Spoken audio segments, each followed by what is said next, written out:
Donc, pour ce que l'Esprit veut nous donner ce matin, je vais vous inviter à tourner dans 2 Corinthiens, chapitre 12.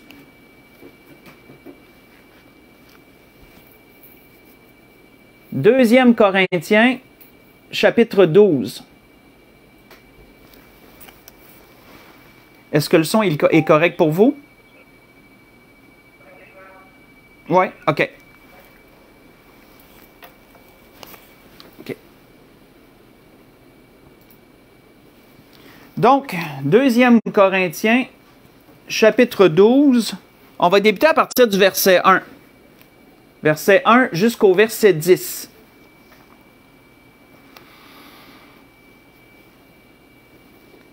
OK. Donc, c'est l'apôtre Paul qui disait aux Corinthiens, « Il faut se glorifier, cela n'est pas bon. J'en viendrai néanmoins à des visions et des révélations du Seigneur.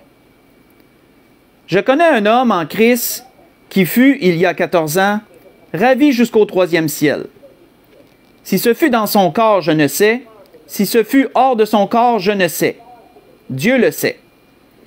Et je sais que cet homme, si ce fut dans son corps ou sans son corps, je ne sais, Dieu le sait, fut enlevé dans le paradis et qu'il entendit des paroles merveilleuses, qu'il n'est pas permis à un homme d'exprimer. Je me glorifierai d'un tel homme, mais de moi-même je ne me glorifierai pas, sinon de mes infirmités. Si je voulais me glorifier, je ne serais pas un insensé, car je dirais la vérité. Mais je m'en abstiens, afin que personne n'ait à mon sujet une opinion supérieure à ce qu'il voit en moi ou à ce qu'il entend de moi. Et pour que je ne sois pas enflé d'orgueil, à cause de l'excellence de ces révélations, il m'a été mis une écharde dans la chair, un ange de Satan pour me souffleter et m'empêcher de m'enorgueillir. 3 fois j'ai prié le Seigneur de l'éloigner de moi, et il m'a dit, « Ma grâce te suffit. » Car ma puissance s'accomplit dans la faiblesse. Je me glorifierai donc bien plus volontiers de mes faiblesses, afin que la puissance de Christ repose sur moi. C'est pourquoi je me plais dans les faiblesses, dans les outrages, dans les calamités, dans les persécutions, dans les détresses, pour Christ. Car quand je suis faible, c'est alors que je suis fort. On va arrêter ici. Donc, nous voyons ici, si on fait un bref récapitulatif de ce qu'on vient de lire, que l'apôtre Paul nous raconte l'excellence des révélations qu'il a reçues du Seigneur. À travers de tout ce qui lui a été révélé, comme il le dit, il ne sait pas si c'était dans son corps ou hors de son corps. Mais il nous raconte également les maux qu'il avait dans sa chair, les épreuves qu'il avait à endurer quotidiennement. Même les handicaps, qu'on pourrait dire, parce que l'épreuve qu'il nous raconte dans sa chair semblait être un handicap. Et on voit que ça causait chez lui une certaine fragilité. Et l'apôtre Paul a demandé, dans le fond, ce que n'importe qui aurait demandé dans sa situation. L'apôtre Paul a demandé d'en être délivré. Il a demandé d'être délivré, il a demandé d'être guéri, d'être rétabli. Et certainement, c'est ce que chacun d'entre nous aurait demandé si on aurait été à sa place. On voit qu'un prophète du nom de Jérémie, dans son temps, pour une situation différente, a demandé quelque chose de similaire à l'apôtre Paul.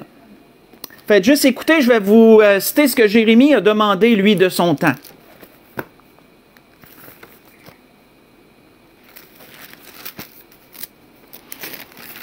On voit que Jérémie avait dit ceci, avait demandé ceci à Dieu, « Guéris-moi, Éternel, et je serai guéri. Sauve-moi, et je serai sauvé, car tu es ma gloire. Voici, ils me disent, où est la parole de l'Éternel? Qu'elle s'accomplisse donc. Et moi, pour t'obéir, je n'ai pas refusé d'être pasteur. Je n'ai pas non plus désiré le jour du malheur, tu le sais. Ce qui est sorti de mes lèvres est présent devant toi. Ne sois pas pour moi un sujet d'effroi, toi mon refuge au jour du malheur. Que mes persécuteurs soient confus et que je ne sois point confus. Qu'ils tremblent et que je ne tremble pas, moi. Fais venir sur eux le jour du malheur, frappe-les d'une double plaie. On va arrêter ici. Ce que je vous ai lu, c'est dans Jérémie chapitre 17. J'ai lu du verset 14 jusqu'au verset 18. Jérémie, dans ce qu'il vivait, demandait quelque chose de similaire à l'apôtre Paul. Jérémie, à cause de l'appel que Dieu lui avait donné et à cause de la dureté des paroles qu'il avait à annoncer au peuple d'Israël, Jérémie était persécuté, il était bafoué, il était méprisé de la part du peuple, il était rejeté. Et on voit que ces persécutions, ces épreuves lui amenaient beaucoup de peine, lui amenaient beaucoup de troubles, et il avait prié Dieu d'en être délivré. Lui aussi, tout comme Paul, il avait prié Dieu d'en être sauvé, afin de ne plus vivre ça. Un comme l'autre vivait des choses et voulait en être délivré. Et vous savez, ça peut être ça peut être comme ça aussi pour nous, dans notre vie personnelle. Peut-être qu'on vit en ce moment des moments de faiblesse, d'épreuves, de maladies, peut-être des échecs, peut-être qu'on a été dépouillé de nos richesses, peut-être qu'on a été dépouillé de nos forces, de notre joie. Peut-être qu'on passe un temps de fatigue, un temps de lassitude, un temps d'angoisse, de découragement même. Et tout ce qu'on voit sur nous-mêmes, c'est notre faiblesse, notre petitesse. Puis tout comme Paul, tout comme Jérémie, on voudrait nous aussi que le Seigneur nous délivre. On voudrait nous aussi que le Seigneur nous guérisse. On voudrait nous aussi que le Seigneur nous en sauve. Pourquoi? Pour retrouver, comment je pourrais dire, pour retrouver notre indépendance, retrouver nos forces, retrouver notre sentiment de sécurité qu'on a quand tout va bien, puis qu'on est en bonne santé. Mais quand on regarde la réponse que Dieu a donnée à Paul, Dieu lui a répondu, non directement, mais indirectement, lui a répondu un mot qu'on n'aime pas entendre. Et ce mot, c'est non. Ce mot, c'est non. Dieu a dit à Paul, ma grâce te suffit. Ça voulait dire non. Je vais te laisser dans cette situation-là. Ce que j'ai permis, ça va demeurer. Et on voit que pour Jérémie, ça a été de même. Dieu l'avait appelé comme pasteur, et malgré la dureté du message et malgré tout ce qu'il recevait comme conséquence de cela, Dieu n'a pas sauvé Jérémie de cela. Dieu a dit, tu vas demeurer, tu vas continuer même à parler. Malgré ce que ça l'apporte, tu vas continuer à parler. On voit que plusieurs hommes dans la parole ont voulu des choses, ont demandé des choses de la part de Dieu. Et quoi qu'il nous ait dit qu'en Dieu, il n'y a que le oui, il peut arriver parfois qu'en Dieu, il y ait le non. Soit temporairement, soit de façon plus permanente, nous le savons. Nous ne savons pas. Mais si vous voulez me suivre, allons dans Deutéronome 3, allons voir ce que Moïse avait demandé un jour à Dieu et la réponse que Dieu lui a donnée. Dans le Deutéronome au chapitre 3.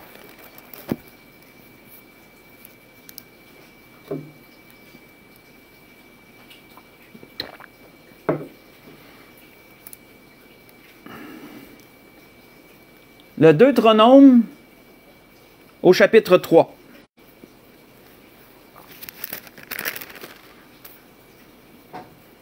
Si on lit à partir du verset 23. Verset 23 jusqu'au verset 28. On voit que c'est Moïse qui raconte ça à la nouvelle génération pendant qu'il l'enseignait, qu'il la préparait à franchir le Jourdain, conquérir la terre promise. On voit qu'il leur raconte sa propre expérience. Ils leur disent à partir du verset 23, « En ce temps-là, j'implorai la miséricorde de l'Éternel en disant, « Seigneur éternel, tu as commencé à montrer à ton serviteur ta grandeur et ta main puissante. Car quel Dieu y a-t-il au ciel et sur la terre qui puisse imiter tes œuvres et tes hauts faits? Laisse-moi passer, je te prie. Laisse-moi voir ce beau pays de l'autre côté du Jourdain, ces belles montagnes et le Liban. » Mais l'Éternel s'irrita contre moi à cause de vous, et il ne m'écouta point. L'Éternel me dit, « C'est assez. Ne me parle plus de cette affaire. Monte au sommet du Pisga, porte tes regards à l'Occident, au nord, au Midi et à l'Orient, et contemple de tes yeux, car tu ne passeras pas ce Jourdain. Donne tes ordres à Josué, fortifie-le, affermis-le, car c'est lui qui marchera devant ce peuple et qui le mettra en possession du pays que tu verras. » On va arrêter ici. Donc, voyons-nous qu'ici, nous voyons un autre exemple. Moïse, malgré sa faute, parce que vous savez que lorsqu'il avait frappé le rocher, au lieu de lui parler comme il avait été demandé, Dieu avait donné comme conséquence à lui et à son frère Aaron qu'il ne verrait pas la terre promise, qu'il ne traverserait pas le Jourdain. Au moment où Moïse raconte ça, Aaron est mort et Moïse est prêt lui-même de mourir. Et malgré toutes ces supplications, malgré son fort désir de pouvoir voir ces choses, malgré toutes les demandes qu'il fait à Dieu, les instances, on voit que Dieu lui a dit non aussi. Dieu lui a dit, ne me parle plus de ça. Comme eux, frères et sœurs, comme Paul, comme Jérémie, excusez-moi, comme Moïse, parfois on peut vivre des choses, puis on peut prier Dieu avec instance. On peut supplier Dieu, on peut l'implorer, on peut lui demander de tout notre cœur, de toute notre âme, de toutes nos forces, de nous délivrer de quelque chose, de nous épargner, de nous sauver, de nous guérir. Et on voit que Dieu peut décider parfois de refuser. On voit que l'apôtre Paul disait quoi? L'apôtre Paul disait dans ce qu'on a lu en introduction qu'il a demandé 3 fois à Dieu. Il a demandé 3 fois à Dieu de le guérir de son écharpe qu'il avait dans la chair. On voit que notre Seigneur, lorsqu'il était au jardin de Gethsémani, la Bible nous dit qu'il a prié 3 fois aussi que Dieu éloigne de lui la coupe qu'il devrait boire. Mais toutefois, notre Seigneur le disait bien, non ma volonté, mais la tienne. Et ce chiffre 3 n'est pas anodin, parce que dans ce sens, dans le sens de la prière, le chiffre 3 symbolise une prière qui est complète, une prière qui est fervente, une prière qui est intense. Une prière dans laquelle on a mis tout. On a mis toute notre sincérité, on a mis toute notre foi, on a mis tous nos désirs, notre désir, vraiment le vouloir. C'est ça qu'il veut dire quand il dit qu'on a prié 3 fois. Ça ne veut pas dire que quand on demande quelque chose à Dieu, on doit prier jusqu'à 3 fois, puis après ça dire, bon, ok, je l'ai fait 3 fois, je vais arrêter de prier. Ça ne veut pas dire ça du tout. On voit qu'on a à demander et à demander à Dieu. Dieu nous permet de lui demander autant de fois qu'on le désire. Mais parfois, malgré toute notre sincérité, malgré toute notre foi et notre croyance en lui et notre confiance en lui, Dieu peut parfois décider qu'on doit rester dans une situation quelconque. Et quelle a été la réponse de Dieu pour Paul? La réponse de Dieu a été « Ma grâce te suffit, car ma puissance s'accomplit dans la faiblesse. » Et ça, c'était la raison pour laquelle Dieu permettait que Paul demeure dans cette situation. Une des raisons du moins. on voit que l'écharpe que Paul avait dans la chair, sans que lui-même le comprenne, sans que lui-même le sache, c'était pour le préserver de l'orgueil. Parce que si Dieu n'avait pas permis ce qu'il vivait là, malgré tout son bon vouloir, Paul aurait pu s'enorgueillir d'avoir reçu des révélations que peu d'hommes ont reçues dans toute l'histoire juive. Peu d'hommes ont reçu les révélations que Paul a reçues. Et il aurait pu s'enorgueillir de ces choses. Mais Dieu, pour le garder de s'enorgueillir, Dieu a mis une écharpe dans sa chair. Dieu on se doute que ça a rapport avec ses yeux, d'après certains commentaires qui est dit ailleurs, comme qui est dit aux Galates, que s'ils l'auraient désiré, ils auraient pu s'arracher leurs yeux pour les donner à Paul. Fait qu'on peut voir qu'à travers ça, c'est ce qu'on se doute. Ce qui est arrivé lorsqu'il a rencontré le Seigneur sur le chemin de Damas, on voit que le Seigneur l'a marqué dans sa chair. Mais Dieu avait permis cela pour le préserver de l'orgueil, mais aussi pour que sa puissance puisse se manifester à travers la faiblesse de Paul. Et ça, c'est quelque chose qu'on ne considère pas. Peut-être que nous aussi, frères et sœurs, dans ce qu'on vit, peut-être qu'on a prié 3 fois le Seigneur aussi. Peut-être qu'on a demandé avec instance, avec supplication, qu'on a la foi, on croit que Dieu peut accomplir ce qu'il dit. Peut-être avons-nous vécu aussi un silence de la part de Dieu. On attend une réponse de Dieu. Peut-être Dieu nous a dit, nous a révélé d'une façon ou d'une autre que non, on doit rester dans cette situation-là. Peut-être que simplement Dieu n'a rien dit. Et comme on en a déjà parlé dans un précédent message, le silence de Dieu peut équivaloir à un non aussi. Vous savez, c'est comme des parents, quand que les enfants demandent quelque chose, puis que le parent demeure silencieux, ben l'enfant, à un moment donné, peut comprendre que ça veut dire non. Mais frères, ça, avons-nous déjà considéré que peut-être, hors de notre compréhension, il est peut-être avantageux pour nous que nous soyons dans la situation que nous vivons. Et ça, c'est complètement, comment je pourrais dire, irrationnel d'un sens. Ça défie la logique. Paul n'aurait même Paul, malgré toute sa connaissance, malgré toute sa, comment je pourrais dire, sa ferveur pour le Seigneur, n'avait pas considéré que ce que Dieu avait permis le préservait de l'orgueil. Il a fallu que Dieu lui dise. Il a fallu que Dieu lui dise, j'ai permis ça pour te préserver de l'orgueil. Et Paul l'a réalisé. Pour que je ne sois pas enflé d'orgueil, Dieu a permis ça. Mais frères et sœurs, il en est peut-être de même pour nous.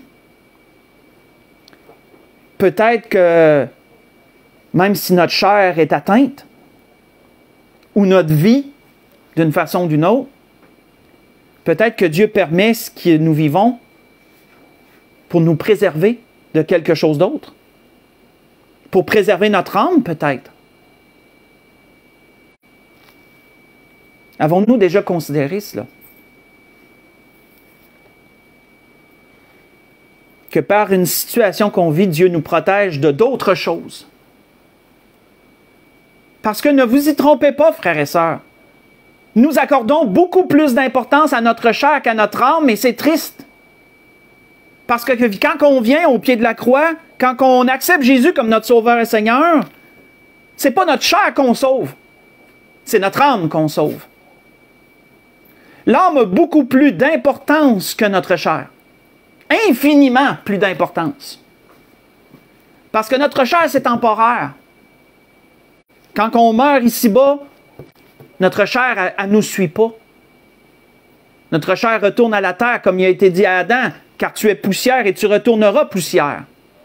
C'est une phrase qui vient atteindre tous ceux qui meurent ici-bas. Mais notre âme, elle perdure. C'est notre âme qui devra en rendre compte devant le Seigneur pour le bien et le mal que nous aurons fait dans ce corps.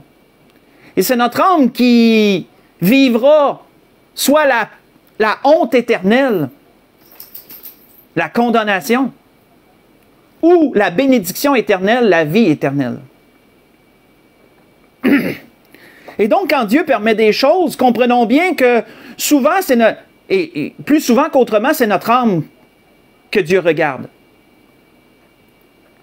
Et malheureusement, c'est notre chair qui subit, si je pourrais dire comme ça. Mais qu'est-ce que Dieu nous dit ce matin, frères et sœurs? C'est que malgré tout ça, Dieu nous assure que sa puissance s'accomplit dans la faiblesse. Peu importe comment on se sent ce matin, peu importe comment on se sent dans notre vie, Dieu peut faire des grandes choses avec le peu que nous avons. Malgré notre faiblesse, malgré notre petitesse, comment on se sent, Dieu peut faire de grandes choses avec cela. Parce que c'est souvent dans la faiblesse que Dieu manifeste sa puissance. Et si Dieu nous place dans un état de faiblesse, c'est pour manifester et à nous et aux autres qui nous entourent sa puissance. Avons-nous déjà considéré cela? Si vous voulez tourner avec moi, allons voir ce que Dieu a dit un jour à un de ses prophètes dans Zacharie chapitre 4. Dans Zacharie chapitre 4.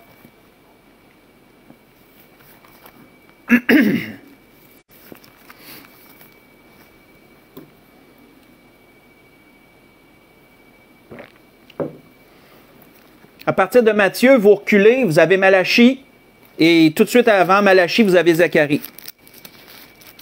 Donc, si on part du Nouveau Testament, c'est pas si dur à trouver. Zacharie, chapitre 4. On va lire à partir du verset 1. Qu'est-ce que Dieu a dit un jour à ce prophète? Dans les révélations qu'il lui a données. Parce que le prophète Zacharie, juste pour vous mettre en contexte, si vous êtes encore en train de tourner, le prophète Zacharie a été appelé par Dieu, ainsi qu'Agé, ces deux prophètes, ont été appelés par Dieu au moment où la reconstruction du temple au temps d'Esdras avait été arrêtée. Elle avait été arrêtée pendant plusieurs années, une quinzaine d'années. Et c'est à ce temps-là que Dieu a suscité Zacharie, qui s'est révélé à Zacharie et à Agé pour encourager, entre autres, la reconstruction du temple et pour fortifier le peuple et pour donner la parole de l'Éternel à ce peuple. Et on voit que dans Zacharie 4, il nous est dit, à partir du verset 1, « L'ange qui me parlait revint, et il me réveilla comme on réveille un homme, que l'on réveille de son sommeil. Il me dit, « Que vois-tu? » Et je répondis, « Je regarde, et voici, il y a un chandelier tout en or, surmonté d'un vase, et portant 7 lampes, avec 7 conduits pour les lampes, qui sont au sommet du chandelier. Et il y a près de lui 2 oliviers, l'un à droite du vase et l'autre à gauche. Et reprenant la parole, je dis à l'ange qui me parlait, « Que signifient ces choses, mon Seigneur? » L'ange qui me parlait me répondit, « Ne sais-tu pas ce que signifient ces choses? » Je dis, « Non, mon Seigneur. » Alors il reprit et me dit, « C'est ici la parole de l'Éternel, que l'Éternel adresse à Zorobabel. Ce n'est ni par la puissance, ni par la force, mais par mon esprit, dit l'Éternel des armées. Qui es-tu, grande montagne, devant Zorobabel? Tu seras aplani. Il posera, la pierre principale au milieu des acclamations. Grâce, grâce pour elle. La parole de l'Éternel me fait adressant ces mots. Les mains de Zorobabel ont fondé cette maison, et ses mains l'achèveront. Et tu sauras que l'Éternel des armées m'a envoyé vers vous. Car ceux qui méprisaient le jour des faibles commencements se réjouiront en voyant le niveau dans la main de Zorobabel. Ces 7 sont les yeux de l'Éternel qui parcourent toute la terre. On va arrêter ici. Donc, on voit qu'ici encore, il nous est parlé de faiblesse à un autre niveau. Parce que lorsqu'ils ont commencé à reconstruire ce temple, c'était au milieu des tribulations qu'ils ont commencé à le reconstruire. Les peuples aux alentours les méprisaient, leur causaient du trouble, et c'est même les peuples alentours qui avaient fait arrêter la construction par une lettre qui avait été envoyée au roi de l'époque, qui lui avait fait arrêter la construction. On voit que le Seigneur dit que plusieurs ont méprisé ses faibles commencements. Mais qu'est-ce que Dieu disait? Ne méprise pas les faibles commencements. Ne méprise pas ce qui est faible. Parce que ce n'est pas par la puissance, ce n'est pas par la force, mais c'est par mon esprit, dit l'Éternel, que ces choses se font ou vont se faire.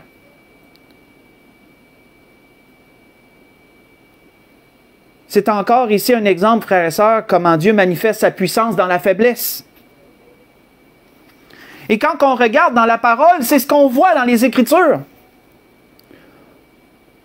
Si on prend par exemple, juste quelques exemples comme ça, vite fait, par un jeune berger qui semblait faible, petit, le dernier de sa famille, Dieu a tué un géant à travers lui. Il a tué un géant, Goliath. Il a délivré. Il a accordé la victoire à son peuple sur la guerre avec les Philistins. Un jeune faible et chétif. Par lui, Dieu a accordé la victoire. Comme on le sait, avec une pierre.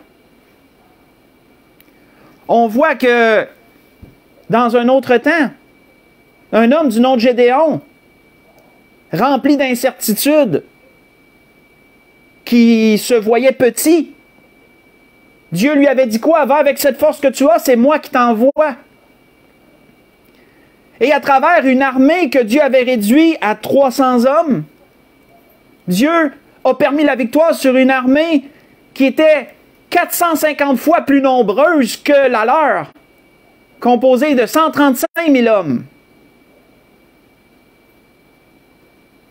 Et ce qui est spécial quand on considère ce que Dieu a fait avec Gédéon et avec son armée, Dieu le réduit de la sorte parce qu'il a dit, vous voyez ça, je le cite de mémoire, là, je le paraphrase dans Juge 7, verset 2, si ma mémoire est bonne.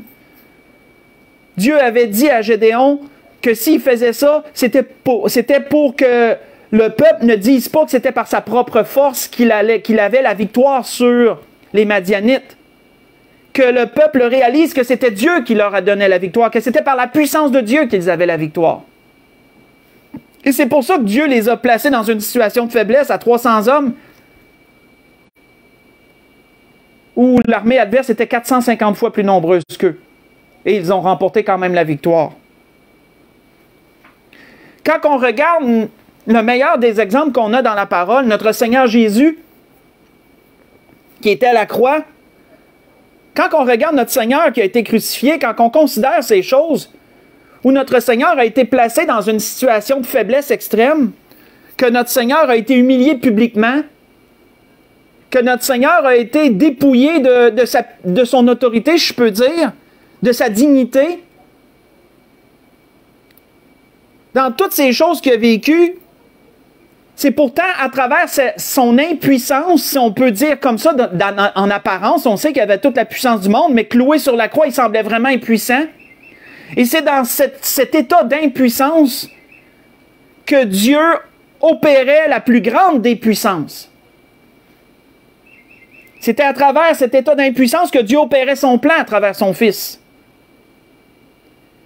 Et c'est par ces meurtrissures, comme disait Ésaïe dans Ésaïe 53, c'est par les meurtrissures du Seigneur qu'on a été guéris. Dieu a opéré la plus grande délivrance à travers la plus grande situation de faiblesse en apparence. Dieu a brisé les chaînes du péché et de la mort et il a accordé un salut éternel à travers Jésus-Christ. Mais considérons que ces choses se sont faites à travers la faiblesse, à travers l'épreuve.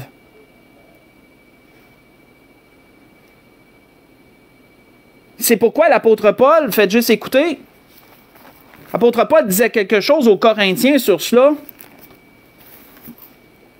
L'apôtre Paul leur avait dit ceci, car la prédication de la croix est une folie pour ceux qui périssent. Mais pour nous qui sommes sauvés, elle est une puissance de Dieu. Souvenons-nous, frères et sœurs, la croix pour les Juifs est un scandale. Pour les Grecs est une folie. Dans les deux cas, la croix, c'est l'ignominie, c'est la faiblesse, c'est la condamnation. Mais pour le chrétien, la croix, c'est une puissance. C'est la puissance de Dieu. Parce qu'à travers la faiblesse, à travers la petitesse, à travers ce qui semble méprisable, Dieu a opéré une victoire et une puissance. Dieu a manifesté sa puissance et a opéré la victoire. Et l'apôtre Paul disait encore aux Corinthiens, mais Dieu a choisi les choses folles du monde pour confondre les sages. Dieu a choisi les choses faibles du monde pour confondre les fortes.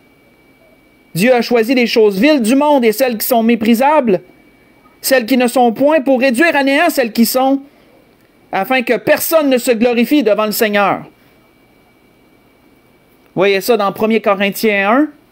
J'ai lu le verset 18. Et ensuite, j'ai lu le verset 27 et le verset 27 jusqu'au verset 29.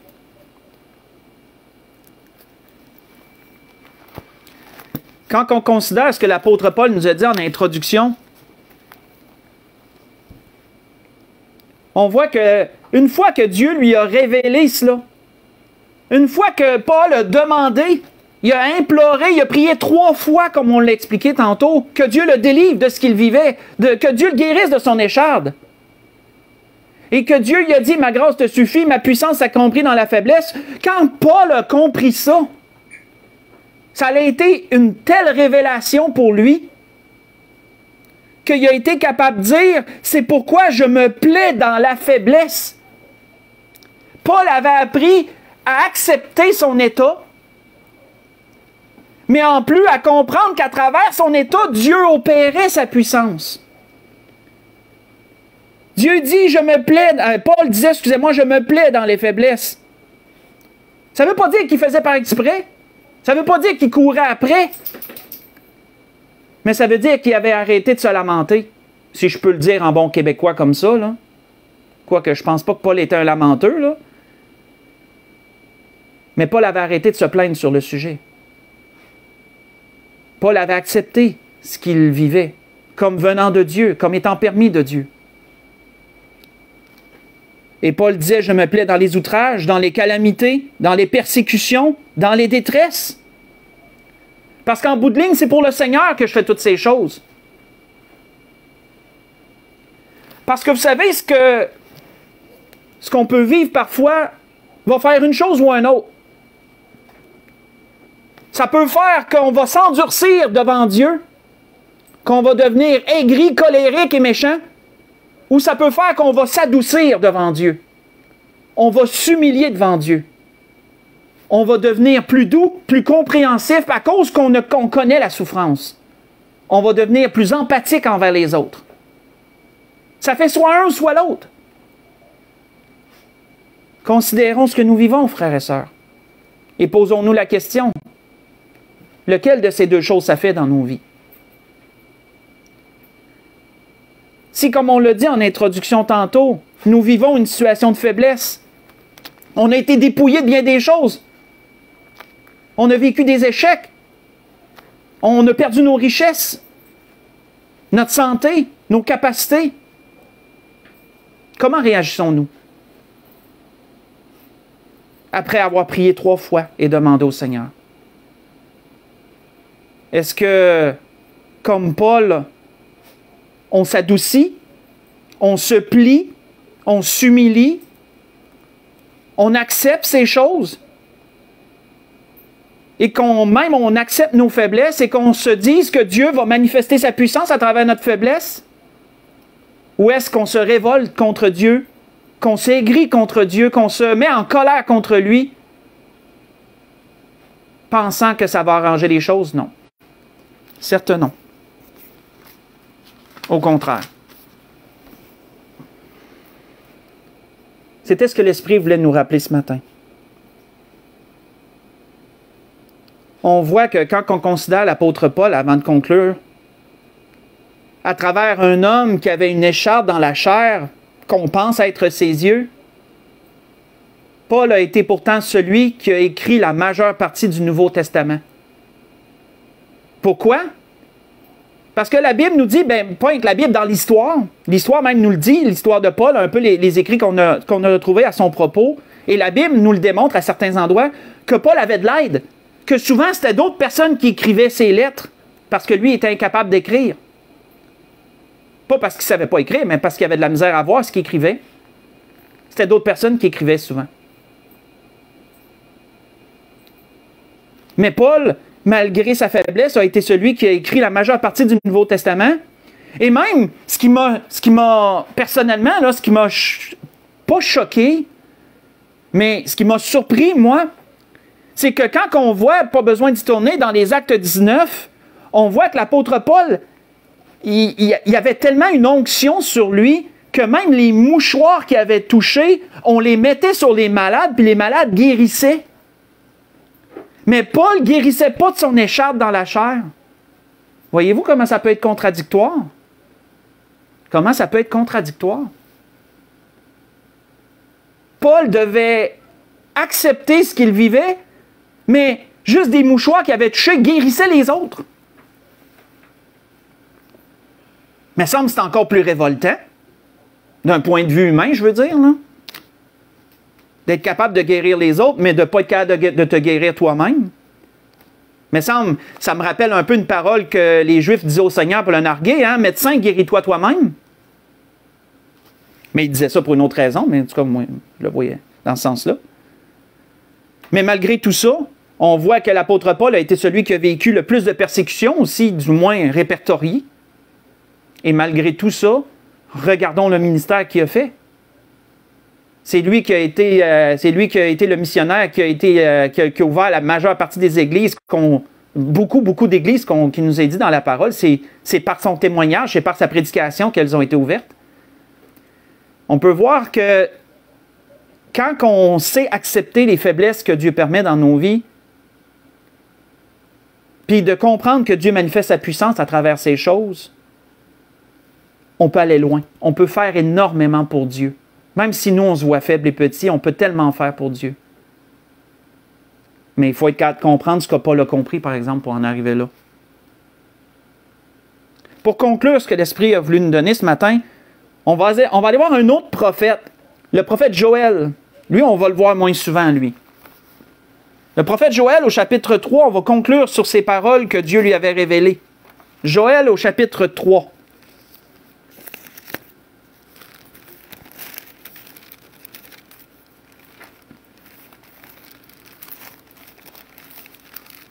Joël au chapitre 3.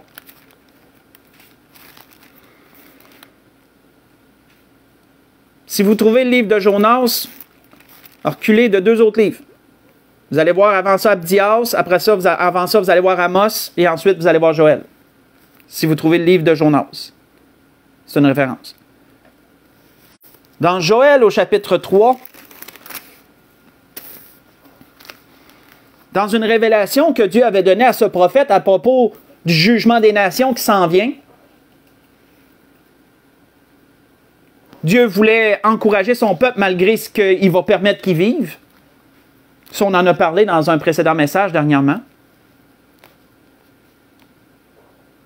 On voit que, on va lire le verset 9, le verset 10, et ensuite on va lire le verset 16 de Joël chapitre 3, où il est dit: publiez ces choses, dit l'Éternel, publiez ces choses parmi les nations, préparez la guerre, réveillez le héros, qu'il s'approche, qu'il monte, tous les hommes de guerre, de vos oyaux forgés des épées et de vos serpes des lances, que le faible dise, je suis fort.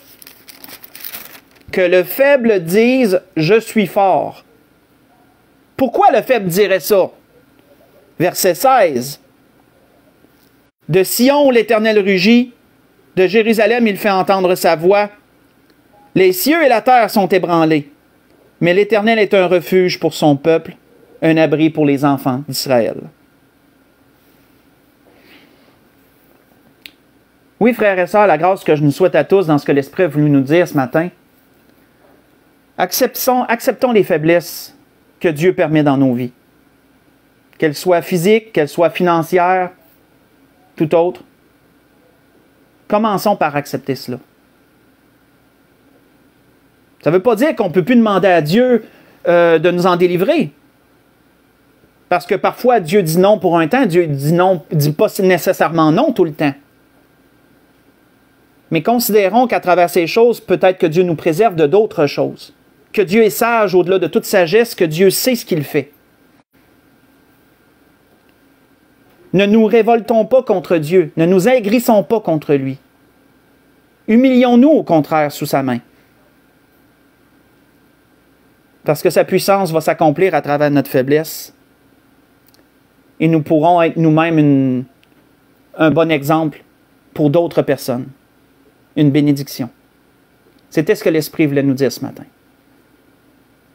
Donc, je voudrais vous souhaiter à tous et à toutes un bon restant de semaine. Que le Seigneur vous bénisse, que le Seigneur vous dirige en toutes choses. Et je vous dis à mercredi, on va se rencontrer virtuellement mercredi. Et bonne journée à tous, je vous aime. Soyez bénis.